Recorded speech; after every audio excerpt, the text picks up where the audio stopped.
ہر وقت کچھ نہ کچھ بنتا ہے، کچھ نہ کچھ مٹتا ہے، کارگہ حیات کا یہ نظام ہے۔ اور ثبات ایک تغیر کو ہے زمانے میں، تبدیلی کے عمل جو ہے یہ مسلسل چل رہا ہے۔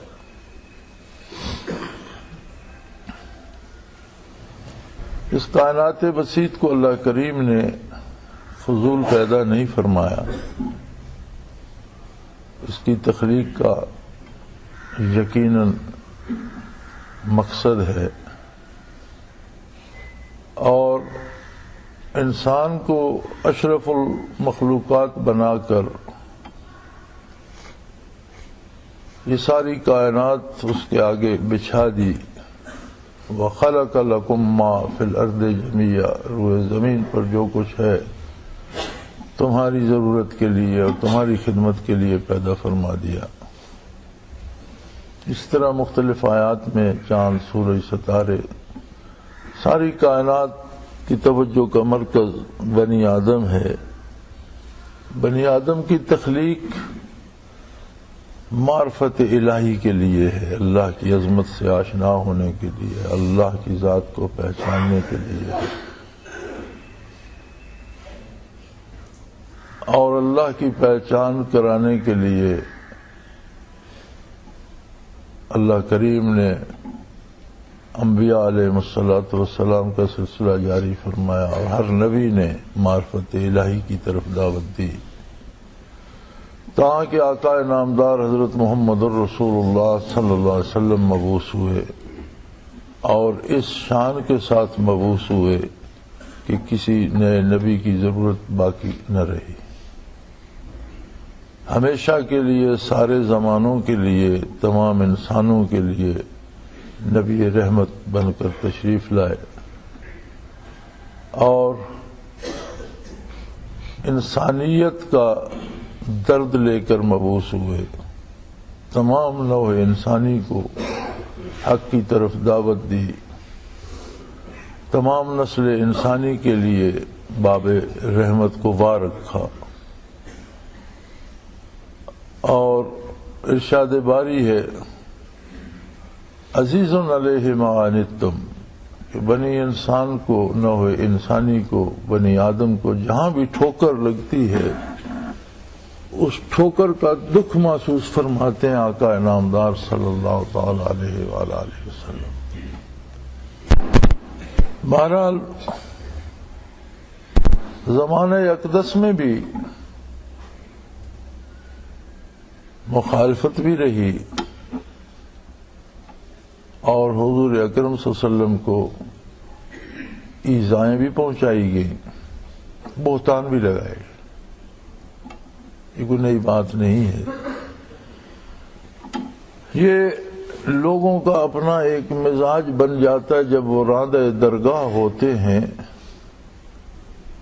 تو بنیاد یہ ہوتی ہے کہ وہ نیکی کے خلاف زبانی بھی اور عملی بھی برائی کو رواج دیتے ہیں، شرم و حیا کے خلاف بے حیائی کو رواج دیتے ہیں، یہ ان کی بد نصیبی ہے۔ اور بڑھتے بڑھتے اس حد تک پہنچ جاتے ہیں کہ پھر اللہ کی کتاب، اللہ کے رسول صلی اللہ علیہ وسلم کی ذات گرامی کو نشانہ بناتے ہیں۔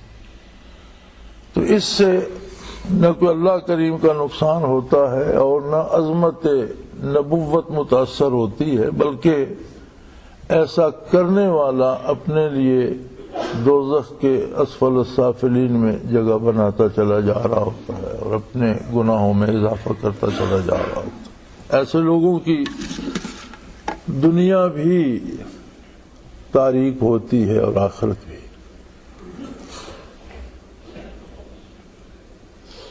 آج کل جو ہنگامے ہو رہے ہیں اور جس وقت سے ہم گزر رہے ہیں اور ملک عزیز میں جو کچھ ہو رہا ہے، یہ شاید اکثریت نے ایسے محسوس کر لیا کہ ابھی ہوا ہے، یہ ابھی نہیں ہوا، یہ ہمیشہ سے ہوتا آ رہا ہے۔ لیکن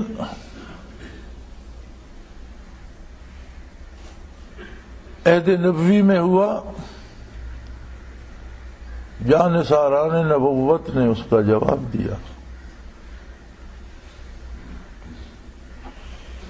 کعب بن اشرف یہودی نے توہین آمیز کلمات کہے اور مسلسل کہنے شروع کیے۔ یہود کے قبیلے کا سردار تھا اور بڑے محفوظ قلعے میں رہتا تھا، لیکن جانثاران نبوت نے وہیں اسے واصل جہنم کر دیا۔ تو اس کا بڑا سادہ سا جواب ہے جو عہد رسالت میں ملتا ہے کہ جس کسی نے ذات گرامی رسول اللہ صلی اللہ علیہ وسلم پر بہتان ترازی کی یا پھر جو اس نے کہا اسے اس نے تسلسل دیا اور مسلسل کرتا چلا گیا، تو اس سے اس کی زندگی ختم کر دی گئی، اس کی زندگی کا چراغ گل کر دیا گیا۔ بعد میں آنے والے زمانوں میں بھی یہ ہوتا چلا آیا، اور یہاں کی تاریخ میں موجود ہے کہ لاہور کے ایک ہندو نے شان اقدس میں گستاخانہ ایک کتابچہ شائع کیا اور اسے ایک عام مسلمان نے جو بظاہر نہ ملا تھا نہ مولوی تھا نہ اس کے داڑھی تھی نہ شاید پکا نمازی بھی تھا یا نہیں، لیکن مسلمان تھا اور اسے اپنے نبی سے عشق تھا، اس نے اسے واصل جہنم کر دیا۔ اور بڑا عجیب واقعہ تھا کہ بڑے بڑے جو مسلمان وکلاء تھے وہ جمع ہوئے اور اس کا مقدمہ لڑا گیا، اور سب نے اسے مشورہ دیا کہ تم انکار کر دو کہ میں نے یہ قتل نہیں کیا تو ہم تمہارے مقدمے میں اتنی جان نہیں ہے، ایسے کوئی گواہی ایسی شہادتیں اگر تم خود قبول نہ کرو تو ایسی جاندار شہادتیں نہیں ہیں کہ آپ کو سزا ہو۔ حکومت انگریز کی تھی، لیکن اس نے کہا نہیں، میں نے ایک نیکی کی ہے اور میں اس نیکی کا انکار کر دوں؟ میں نے کیا ہی جان دینے کے لیے، تو میں جان بچانے کے لیے جس بات کا مجھے اللہ سے اجر ملنا ہے میں اس بات کا انکار دوں کہ یہ کام میں نے نہیں کیا تو پھر مجھے اجر کون دے گا؟ فردہ قیامت اللہ کریم فرمائے کہ تم تو کہتے تھے میں نے نہیں کیا، پھر کیا لینے آیا ہو؟ تو چنانچہ انہیں پھانسی کی سزا ہوئی، شہید ہوئے۔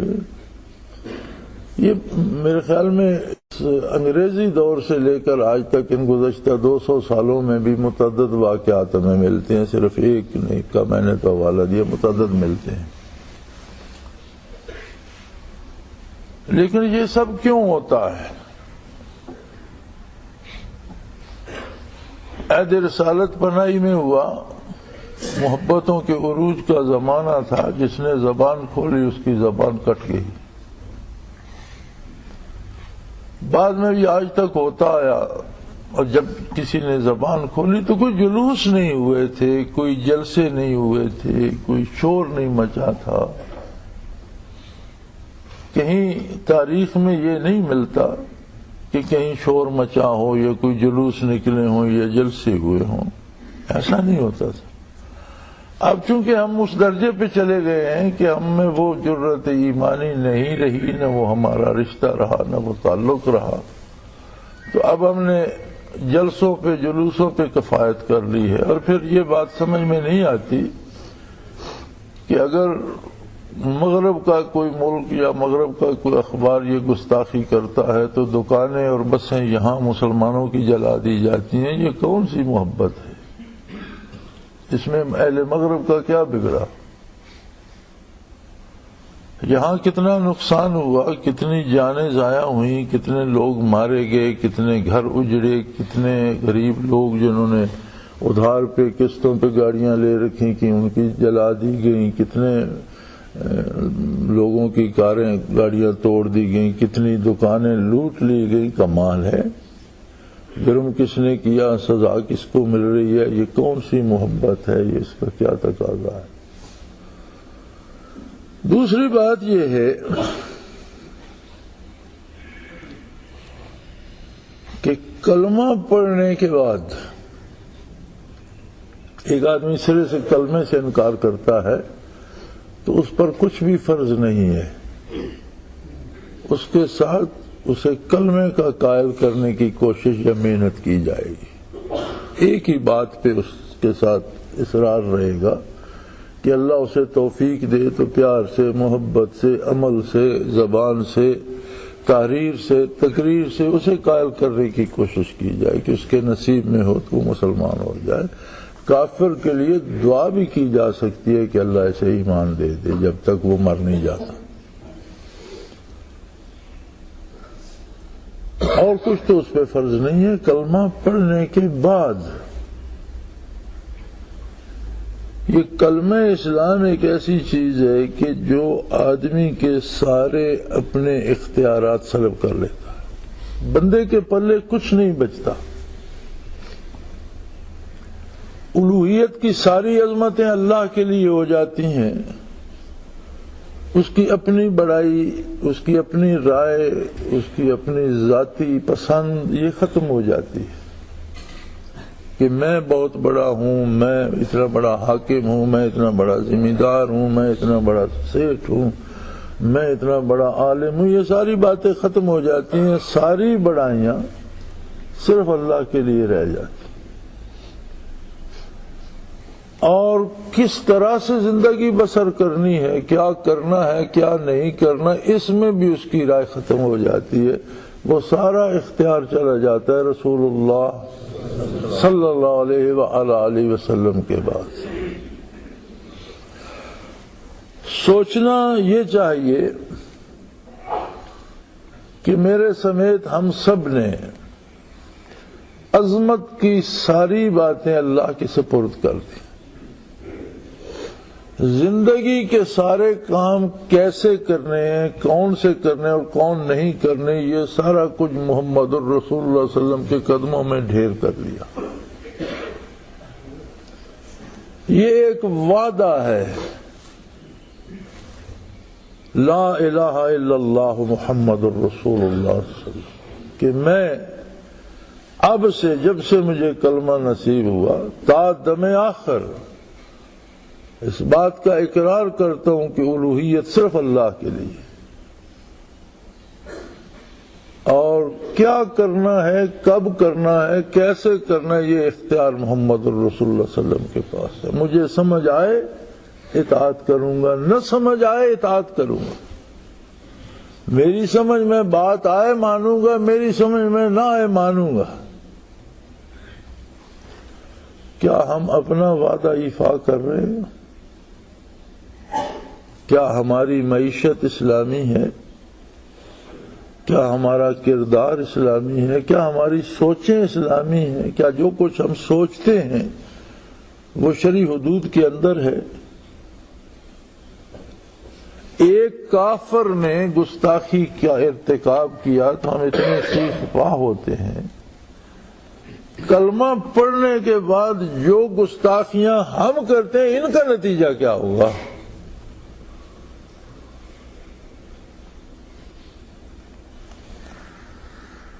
جیسے اگلے دن مجھے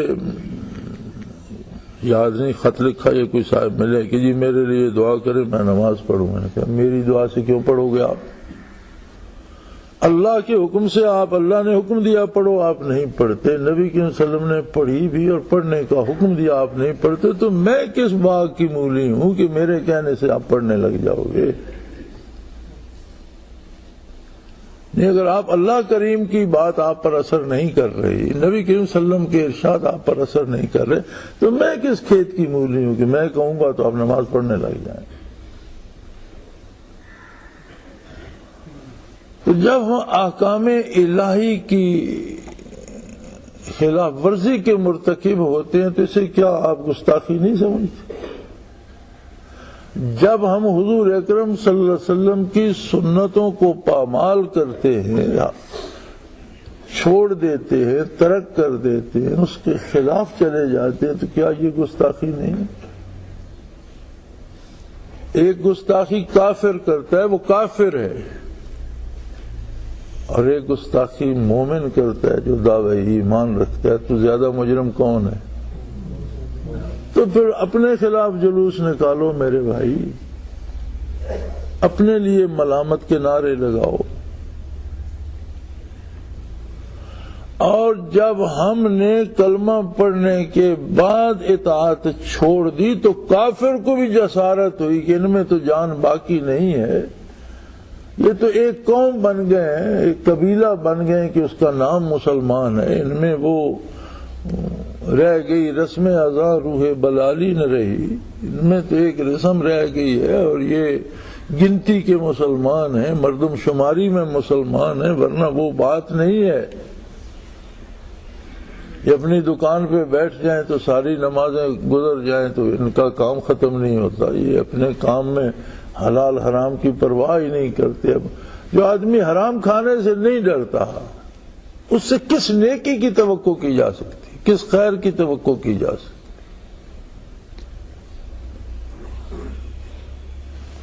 تو پھر میری ذاتی رائے میں تو اگر یہ جلسے اور جلوس جو ہیں یہ اصلاح کا پہلو ہیں تو پھر ہمیں اپنے آپ کے خلاف جلوس نکالنے چاہیے۔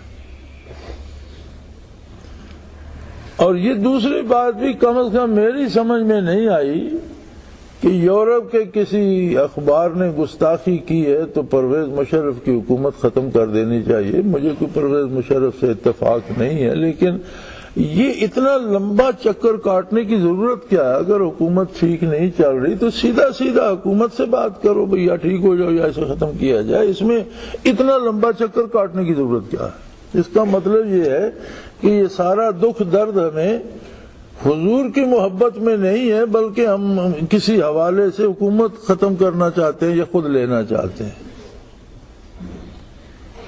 تو اپنے کسی دنیاوی مقصد کے لیے عظمت رسالت کو ذریعہ بنانا یہ بجائے خود ایک گستاخی نہیں ہے کیا؟ کیا یہ گستاخی نہیں ہے کہ ہم اپنا مقصد نکالنے کے لیے یا اپنے سیاسی مقاصد کے لیے عظمت رسالت کو ہدف بنائیں اور وہ بہانہ بنا کر لے آئیں؟ تو یہ تو میرے خیال میں تو ہمیں اپنے دعوے اسلام پہ نظر ثانی کرنی چاہیے، اپنے کردار پہ نظر ثانی کرنی چاہیے، اور اگر ہم بحیثیت مسلمان ہر کام میں حضور اکرم صلی اللہ علیہ وسلم کی نافرمانی کرتے ہیں تو کافر سے کون شکوہ کرے گا؟ کافر کو بھی تو تب ہی جرأت ہوتی ہے کہ 56 کے قریب 56-57 کے قریب اسلامی ریاستیں ہیں،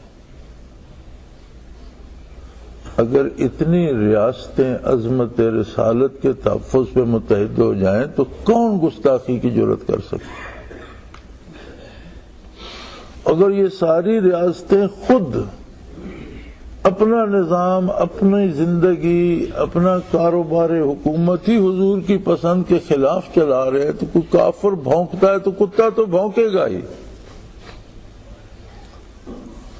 وہ جو ایک محاورہ ہے نا کہ کتا بندے کو کاٹ لے تو خبر نہیں بنتی کہ کتے کا کام ہے کاٹنا، بندہ کتے کو کاٹے تو خبر بنتی ہے کہ عجیب بات ہوئی ہے، بندے نے کتے کو کاٹ کھایا۔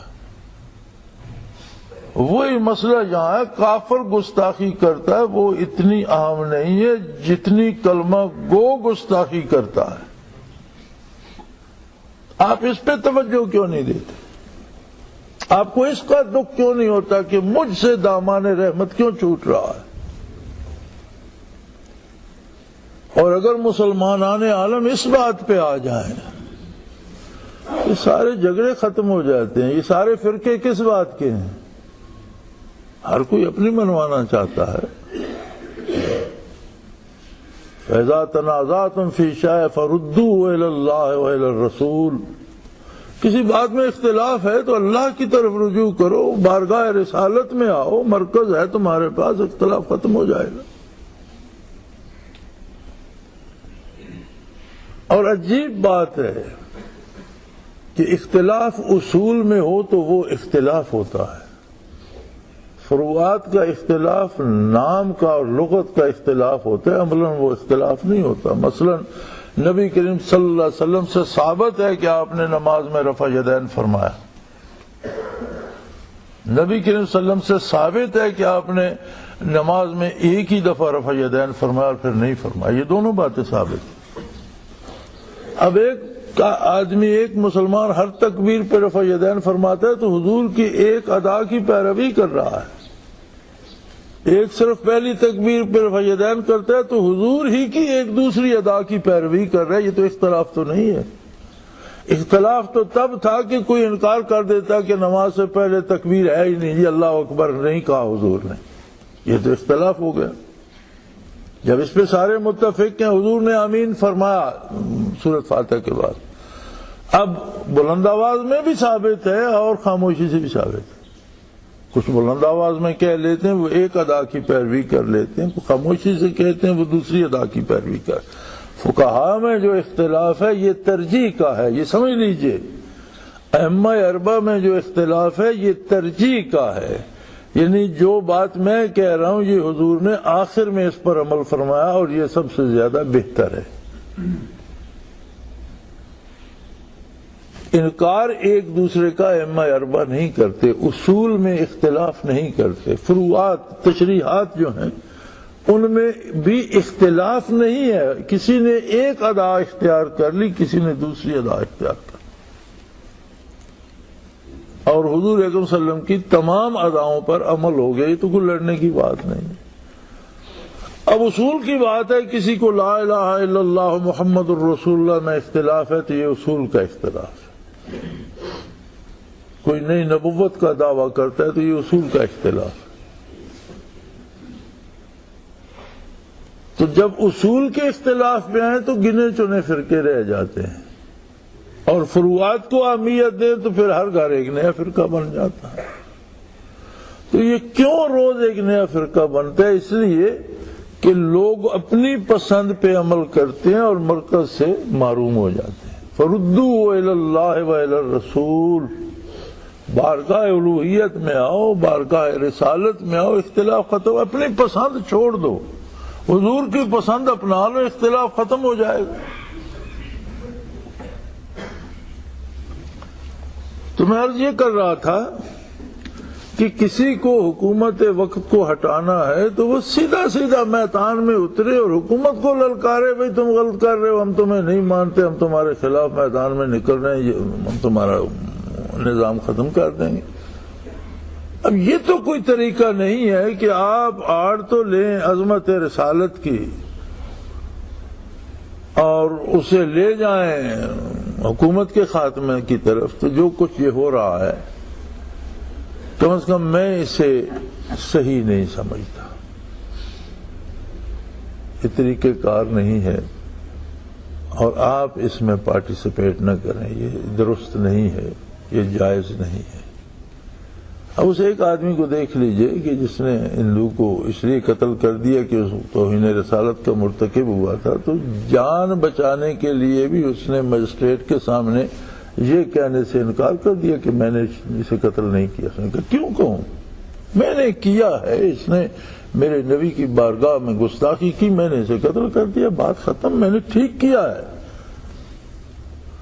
اسلام کی حکومت ہوتی تو مجھے انعام ملتا. حکومت کافر کی ہے، انگریز کی ہے، وہ مجھے سزا دے گا، انعام ملے یا سزا ملے میں حاضر ہوں. یہ تو ہوئی نا بات. اب یہ منطق میری سمجھ میں نہیں آتی کہ یورپ کے ایک اخبار نے توہین رسالت کا ارتکاب کیا ہے اور اس لیے موجودہ حکومت کو ہٹا دیا گیا. یہ کون سی، یہ کس طرح سے دلیل بنتی ہے؟ آپ کی سمجھ میں آتی ہے؟ بھی اگر حکومت ٹھیک نہیں ہے تو یہ آج ایک دن میں تو بگڑ نہیں گئی، روز اول سے ٹھیک نہیں ہے، آپ اس کا مقابلہ کریں. حکومت کے پاس سے تو آپ وظیفے لے رہے ہیں، لاکھوں روپے ماہانہ لے رہے ہیں، اسمبلیوں میں بیٹھے ہیں، سینٹ میں بیٹھے ہیں، آدھے ملک پر حکومت کر رہے ہیں. آدھی حکومت تو ہے آپ کی، تو پھر آدھی حکومت کو ہٹانے کے لیے آپ اتنا لمبا چکر کیوں کاٹ رہے ہیں؟ اور اگر واقعی یہ متحدہ مجلس عمل یا متحدہ اپوزیشن حکومت کو گرانا چاہتی ہے، انہیں تو جلوس کی ضرورت ہی نہیں ہے. اسمبلی میں 4-5 سیٹیں حکومت کے پاس زیادہ ہیں، باقی ساری ان کے پاس ہیں. یہ استعفے دے دے، حکومت دھڑام سے گر جائے گی، اسمبلیاں ٹوٹ جائیں گی، حکومت قائم رہ ہی نہیں سکتی. بائی الیکشن ہوتے ہیں لیکن اتنے بائی الیکشن نہیں ہوتے کہ آدھی اسمبلی استعفیٰ دے دے تو آدھی اسمبلی کے بائی الیکشن ہو جائے.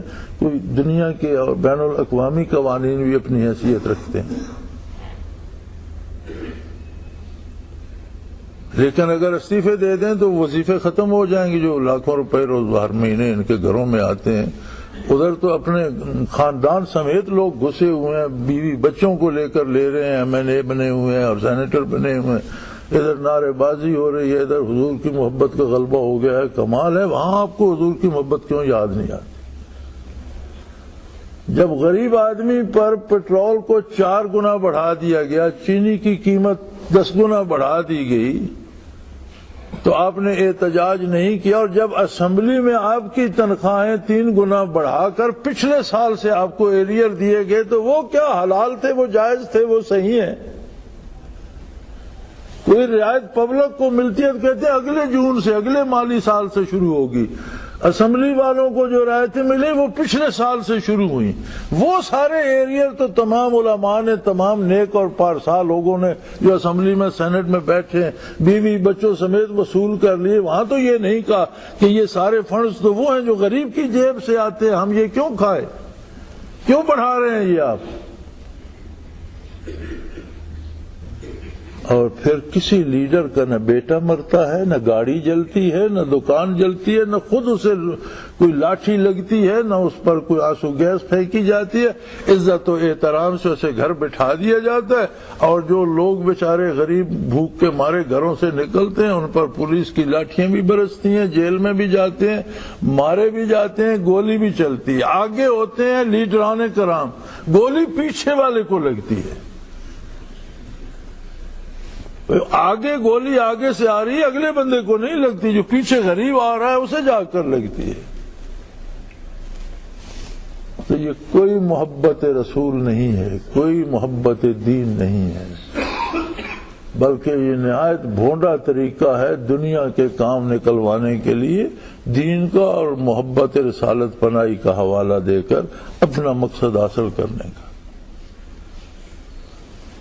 اسی لیے ہم نے نہ کسی جلوس میں شرکت کی ہے اور نہ ساتھیوں سے کہا ہے کہ کہیں جلوس میں شریک ہوں. یہ طریقہ ہی غلط ہے. میرے بھائی، پہلے اپنے آپ کا جائزہ لو، ہم کتنا ادب کر رہے ہیں محمد الرسول اللہ صلی اللہ علیہ وسلم کا. اللہ کا نبی حکم دیتا ہے، ہم خلاف ورزی کرتے ہیں. کیا یہ گستاخی نہیں ہے؟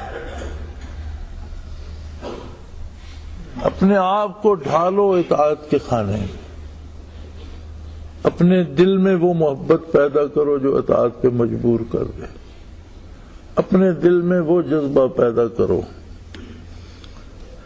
رہی یہ بات کہ اس ملک میں کیا ہوگا، یہ ملک انشاءاللہ باقی رہے گا، یہ ملک انشاءاللہ اسلامی ریاست بنے گا. اس ملک میں صرف اسلامی حکومت ملک میں نہیں ہوگی، برے صغیر میں ہوگی انشاءاللہ. اور یہ اسلام کی نشاط ثانیہ کا مرکز ہے.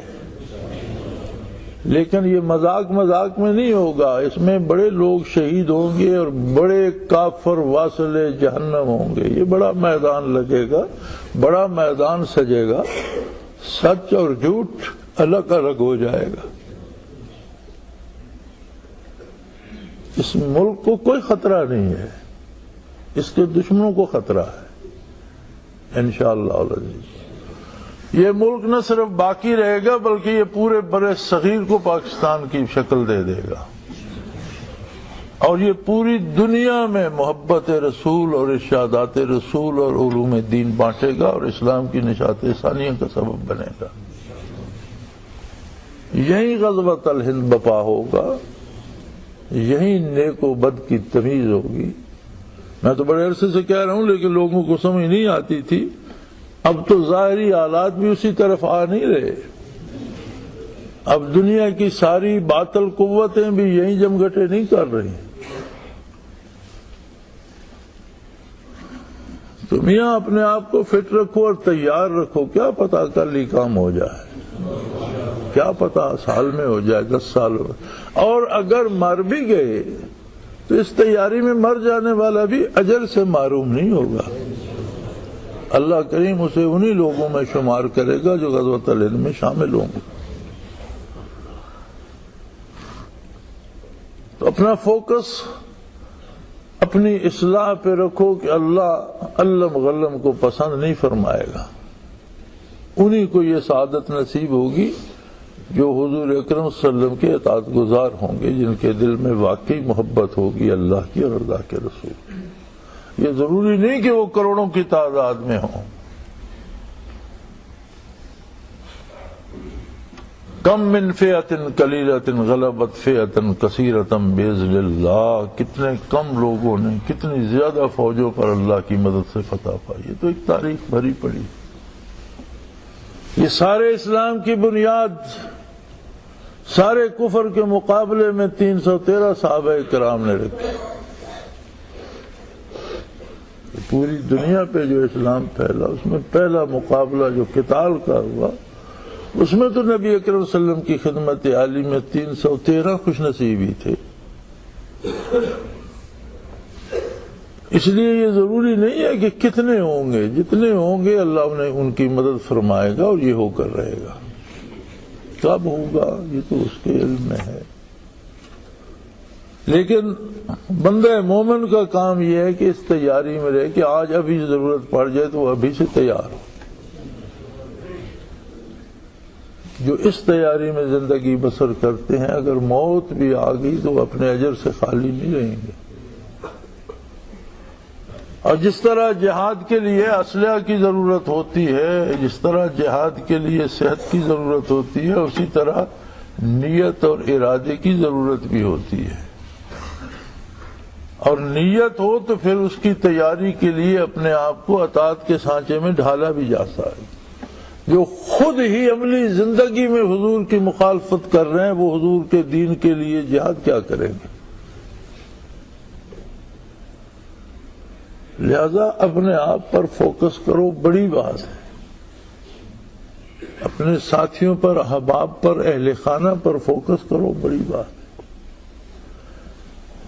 اپنے وقت کو ضائع نہ کرو، ایک ایک لمحے کو صرف کرو، ضائع نہ کرو. یہ جو ایک محاورہ ہے جی وقت پاس کر رہا ہوں، وقت تو خود بخود گزر جاتا ہے، آپ کے روکنے سے رکتا نہیں ہے. آپ وقت کو پاس نہ کریں، وقت کو استعمال میں لائیں. جو فرصت کے لمحات ہیں انہیں استعمال کریں. آج اگر عقل سلامت ہے، صحت سلامت ہے، اعضاء و جوارح سلامت ہیں تو آج عملی زندگی میں اپنے آپ کو عمل کے سانچے میں ڈالیں. ویسے وقت کو نہ گزاریں. ہم وقت کو پاس نہیں کرتے، وقت ہمیں پاس کر جاتے ہیں، ہم پیچھے رہ جاتے ہیں.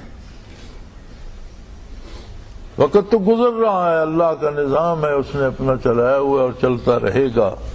ایک ایک لمحے کو استعمال میں لاؤ، ایک ایک لمحے کو درود و سلام سے مزین کرو، ایک ایک لمحے کو سجدوں سے آراستہ کرو، ایک ایک لمحے کو رزق حلال کی تلاش میں صرف کرو، ایک ایک لمحے کو نیکی میں صرف کرو، ایک ایک لمحے کو برائی سے بچنے کے لیے صرف کرو، ایک ایک لمحے کو گن گن کر صرف کرے.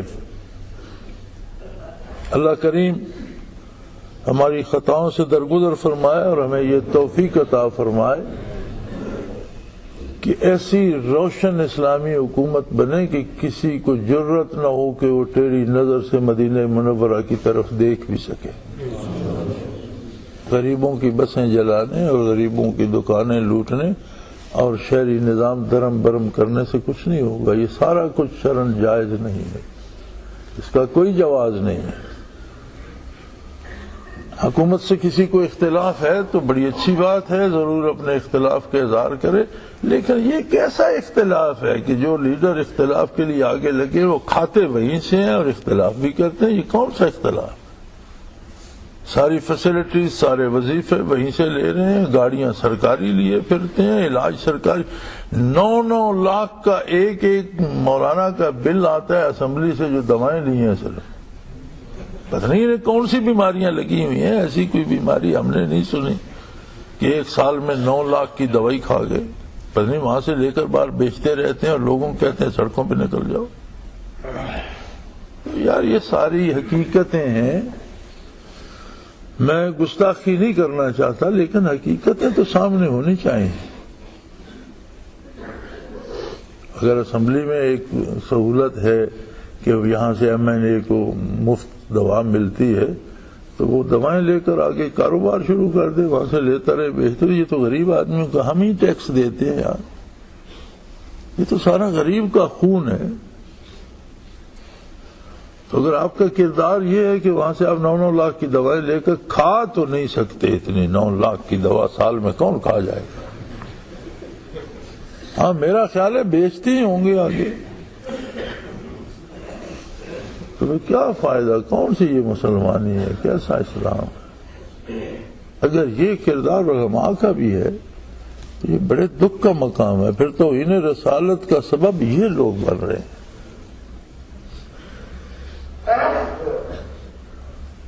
ایک بندے نے وہ بیٹیوں تک کو بٹھائے ہوئے اسمبلی میں اور کروڑوں روپے وظیفے لے رہے ہیں اور کہتے ہیں حکومت گرا دو. وہ کون سی حکومت گرا دو؟ تمہیں تو اوپر بیٹھے ہو، اتر جاؤ یار. کس کو گرا دیں؟ آپ ہی کو گرائے سڑک پر. لوگ بھی بے وقوف ہیں، انہی کو پکڑ کر گرا دیں. وہ حکومت گر گئی، حکومت میں تو تم شامل ہو. جو حکومت میں شامل ہیں انہی کو کیوں نہ گرایا جائے؟ تو پھر حکومت گر جائے گی. دونوں استعفے سینٹ سے اور اسمبلی سے، دیکھتے ہیں کتنے دن حکومت چلتی ہے. ادھر تو کہتے ہیں نہیں اس کی وہ نہیں کرنا، موج لگی ہوئی ہے تو وہ پیسے بند ہو جائیں گے، سرکاری گاڑیاں چھن جائیں گی، سہولتیں ختم ہو جائیں گی. تو میرے بھائی یہ سارا دھوکہ اور اعکاش جن لوگوں کو اپنا دینی لیڈر ہونے کا دعویٰ ہے، اللہ انہیں توفیق دے اور وہ یہ دھوکہ چھوڑ دیں. اللہ ہم سب کو معاف فرمائے. یہ ہمارے گناہ ہیں کہ ہماری قیادتیں ایسی ہو گئی ہیں. ہم سب کو غصہ تو پرویز مشرف پہ آتا ہے، لیکن ہم دیکھیں تو صحیح کہ ہمارے دینی رہنما کیا کر رہے ہیں. ہم جو دیندار ہونے کا دعویٰ لیے بیٹھے ہیں، ہمارا کردار کیا ہے؟ تو میرے بھائی اس ساری صورتحال میں لوگوں کو بھی سمجھاؤ گے یہ کیا پاگلوں کی طرح، بے وقوفوں کی طرح، اس سے تو کچھ نہیں ہوگا. کچھ کرنا چاہتے ہو تو اسلام کو ایک زندہ دین ثابت کرو. مسلمان بن کر دکھاؤ کہ یہ شخص مر سکتا ہے، حرام نہیں کھا سکتا. یہ شخص کٹ سکتا ہے، جھوٹ نہیں بولے گا. یہ شخص مر سکتا ہے، دوسرے کو ایذا نہیں دے سکتا. نبی کریم صلی اللہ علیہ وسلم کی اطاعت نہیں چھوڑے گا، مر جائے گا. اسلام کو زندہ دین بناؤ. اسلام کو ہم نے رسومات میں اور رواج میں جکڑا ہوا ہے. قرآن کریم کو غلاف چڑھا کر الماریوں میں بند کیا ہوا ہے. اپنی مرضی سے جو چاہتے ہیں کرتے ہیں. تو پھر اگر مسلمان ایسا کریں گے تو ظاہر ہے کافر ہم سے 2 قدم آگے ہی جائیں گے. تو یہ ہماری کمزوری ہے، ہمارے ایمان کی کمزوری ہے، ہمارے کردار کی کمزوری ہے کہ ہمیں یہ روز بد دیکھنے پڑ رہے ہیں. اللہ کریم ہماری خطاؤں سے درگزر فرمائے اور ہمیں توفیق عمل دے. ہمارے رہنماؤں کی خطائیں بھی درگزر فرمائے اور ان کی اصلاح پہلے فرما دے. اللہ کرے میری باتوں سے ناراض تو ہوں گے، خفا بھی ہوں گے، لیکن رضامندی اللہ کے رسول کی بہتر ہے بنسبت انسانوں کی رضامندی کے، خواہ وہ کسی روپ میں ہوں. اور دینی عالم یا مولوی یا پیر جو ہوتا ہے اس کی زندگی ذاتی نہیں ہوتی، اس کی لائف پبلک ہوتی ہے. ہر بندے کو حق ہوتا ہے کہ اس پر تنقید کرے، یا یہ مقام چھوڑ دے یا لوگوں کی باتیں سننے کا حوصلہ پیدا کرے. سیاسی لیڈر جو بنتا ہے تو سارا ملک اس پہ تنقید نہیں کرتا. وہی بندہ ہے جو آپ کے ساتھ رہتا تھا، لیکن جب وہ ایک پولیٹیکل لیڈر بن گیا تو آپ سارے اس کی ہر بات پہ تنقید کرتے ہیں. کیوں؟ جو بھی آگے لگتا ہے اس کی زندگی پہ تنقید کرنا اس کے پیچھے آنا ان کا حق بنتا ہے کہ ہمارے سروں پر سوار ہو تو کم از کم تم تو سیدھے رہو. اسی طرح امید رکھتا ہوں کہ علماء حضرات مجھ سے خفا نہیں ہوں گے. میں ان سے بھی محبت رکھتا ہوں، ان کی قدر کرتا ہوں، ان کی عزت کرتا ہوں، لیکن بارگاہ رسالت میں کسی کی خاطر جھوٹ نہیں بولا جا سکتا. بات سچی کرنی پڑے گی، خواہ اس کی ذات میری اپنی ذات پر آئے اور دوسرے اثرات پر آئے، بات کھری ہوگی، بات سچی ہوگی۔ تو اللہ توفیق دے ہمارے دینی قائدین، اگر اللہ پاک انہیں قبول فرمائے اور یہ سیدھے ہو جائیں تو ملک کو سیدھا ہوتے تو دیر ہی نہیں لگتی۔ سارا وہ جلیبی والا جو ہے نا مسئلہ، وہ سارا یہاں پھنسا ہوا ہے۔ تو اس سسٹم کی تائید کرنے کی بجائے بہتری کی طرف اللہ ہم سب کو لے کر جائے، ہماری خطائیں معاف فرمائے اور ہمیں ایسے مواقع دیکھنے نصیب نہ فرمائے جس طرح کے دل آزار ہوں۔ ہمارے ہی گناہوں کا یہ ثمر ہے کہ ہمیں یہ دل آزار مواقع دیکھنے پڑ رہے ہیں۔ اپنی توجہ اپنے آپ پر کیجیے اور جتنا دین کا کام کر سکتے ہیں کریں، جہاں تک حضور صلی اللہ علیہ وسلم کے ارشادات پہنچا سکتے ہیں پہنچائیں۔ آپ کا حکم ہے بلغوا عنی ولو آیا، او کما قال رسول اللہ صلی اللہ علیہ وسلم، ایک جملہ بھی میرا تمہارے پاس ہو تو اسے آگے پہنچاؤ لوگوں تک۔ امانت ہے رسول اللہ صلی اللہ علیہ وسلم کی، لوگوں تک پہنچائیے اور اپنے سینے سے لگائیے اور اسلام کو اون کیجیے کہ میرا دین ہے، میں مسلمان ہوں، میرا نبی ہے، میرا اللہ ہے۔ بندہ اون تب ہی کر سکتا ہے جب آپ اطاعت کے سانچے میں ڈھل جائے۔ خود مخالفت کر رہا اور کہہ رہا ہو میرا نبی ہے تو مزہ تو نہیں آتا۔ وہ تو کافر بھی کہتے ہیں کہ یہ مذاق کر رہا ہے، عملاً تو مخالفت کر رہا ہے اور نعرہ لگا رہا ہے کہ میں ساتھ ہوں۔ تو یہ ساری باتیں سوچنے سے تعلق رکھتی ہیں۔ اللہ ہمیں فکر صالح نصیب کرے، ہم سوچ سمجھ کر قدم اٹھائیں، سوچ سمجھ کر چلیں، سوچ سمجھ کر فیصلے کریں۔ وآخر دعوانا الحمدللہ رب العالمین۔